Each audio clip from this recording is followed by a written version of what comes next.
참 궁금한 게 있는데. 뭔데요? 그게 뭔데요? 왜요? 지금 한국에 시집 왔는 거를 어떻게 생각해? 후회하고 그런 적도 많았지? 아니요. 저는 후회한 적은 없어요. 단 한 번도 후회해 본 적은 없고, 그러니까 힘들었던 적은 살면서 없지 않아 있긴 하죠. 근데 후회하는 적은 없어요.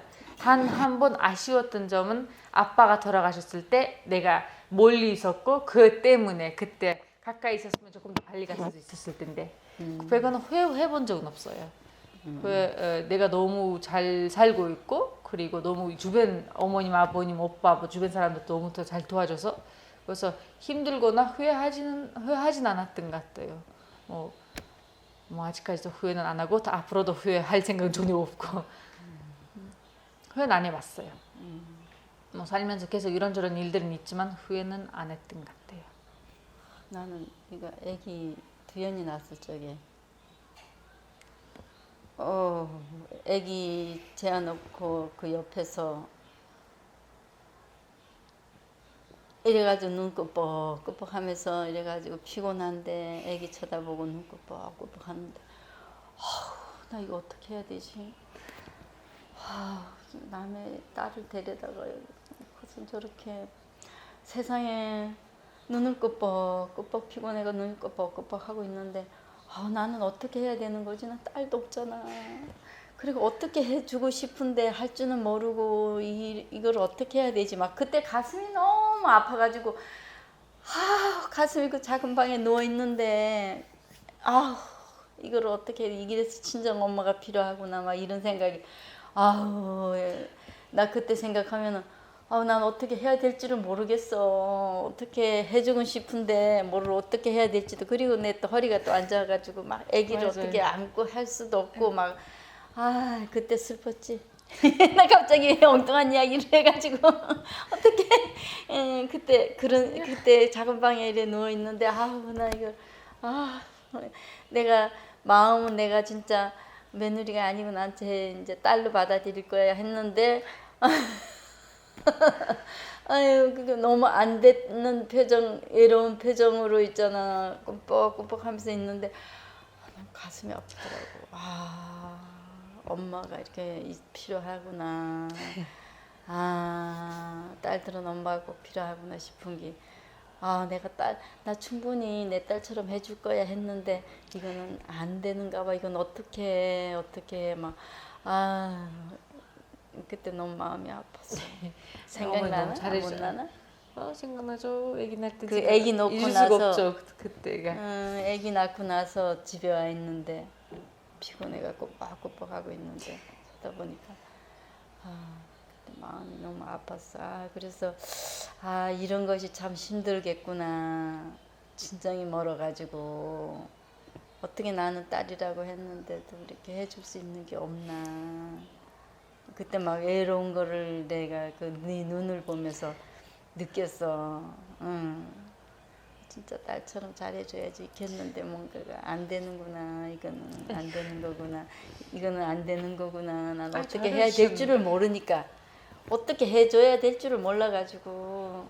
어머님도 전주가 처음이시니까 완전 처음이시니까 뭐 아는 게 없잖아요. 난 주변에 엄마도 나이가 많고 연세가 많고 내가 언니도 없고 동생도 없고 여자라는 형제도 없고 또 시집 와서 또 아들만 놓고 살고 시집에도 뭐 딸이 뭐 있는 게 아니니까 친정에서도 딸이 없었고 딸이 없어가지고 딸의 마음을 내가 알 수가 없는 거야. 아들 마음 내가 대강 알 것 같은데 딸은 내가 잘해줘야지 내 딸처럼 해줘야지 했는데 어떻게 해야 되는지 내가 방법을 몰라. 잘해주고 싶은데 엄청 잘해주셨죠. 마음은 잘해주고 싶은데 할 줄은 모른다. 엄청 잘해주셨죠. 완전 잘해주셨죠. 그때는. 그랬어. 그랬어요. 울어. 괜히 눈물 빼게 했어. 아니요. 마음 같지 않게 그래. 그게 안 되는 것도 있구나. 그랬어. 나는 오빠가 결혼한다고 얘기했을 적에 무조건 안 된다라는 것만 생각하고 있었는데 친정에서는 어떻게 이야기했는지 참 궁금해 가지고 네. 같은 입장이잖아. 그렇죠. 그 같은 입장이니까 어떻게 이야기했을까? 그게 참 궁금해. 그리고 난 딸이었고. 맞아요. 일단은 오빠도 마찬가지로 이때 강씨 집안에 외국인이랑 결혼한 사람 한 명도 없잖아요. 없지. 그것처럼 저희 집안에도 외국에 시집 갔다는 사람 단 한 명도 없었거든요. 그래서 제가 이제 다른 나라로 남자친구 다른 나라 사람이다. 그분이랑 결혼하고 싶다 했을 때 일단은 아빠는 처음부터 그냥 반대했고, 처음부터 그냥 엄청 반대했고, 엄마도 반대를 했는데, 근데 엄마가 이미 우리 오빠를 알고 있었어요. 알고 있었고 몇 번 안면 있었어요. 인사도 하고. 그래서 오빠가 좋은 사람인 건 알고 있었고, 이 정도는 너무 착하다, 괜찮은 사람이다 이런 거 알고 있었지만 너무 멀리 보내기는 엄마도 가슴적으로는 좀 걱정이 많이 하셨죠. 그래서 물론 아빠한테 마지막 결정이 항상 아빠한테 있었으니까 아빠가 안 된다 해서 엄마도 그냥 어떻게 할 수가 없었고, 그리고 이제 우린 1년 정도 더 떨어져 있었잖아요. 오빠는 한국에 와서 일을 했고 저는 가자가 그때도 계속 설득 중이었고, 엄마는 걱정이 되게 많으셨어요. 일단은 그렇지. 너무 걱정이 많으셨고, 그래서 오빠 얼굴을 본 상태이기 때문에 조금이라도 안심은 됐지만 그래도 끝까지 안 갔으면 하는 마음이었고, 물론 마지막 결정은 우리 아빠와 할아버지, 외할아버지가 그래도 원한다면 잘 살 수 있다고 본인이 말하면은 보내주는 거 어땠냐 하시긴 했는데, 근데 약간 마지막까지는 조금 많이 반대는 아니지만 약간 어떻게 해야 되나, 안 갔으면 좋겠다는. 아빠는 반대를 하셨고 엄마는 안 갔으면 좋겠다. 그래도 멀리 보는 걱정이다 이랬지만, 그래도 오빠를 알기 때문에 뭐 오빠에 대한 약간 무서움, 두려움 이런 건 없었어요. 남자는 괜찮은데 너무 멀리 산다는 게 걱정이다. 이게 엄마의 말씀이셨고, 아빠는 이제 오빠를 잘 많이 못 봤고, 그리고 아예 다른 나라로 가야 되고 이러다 보니 완전 반대해줬고, 그래서 나중에 이제 할아버지랑 엄마랑 아빠를 어떻게 설득해가지고 어떻게 됐지만 처음에는 마찬가지요. 저희 집안 완전 다른 나라로 시집 간다는 건 나도 처음이어가지고 그냥 다들 참 너무 대단한 용기다. 진짜 대단한 용기다.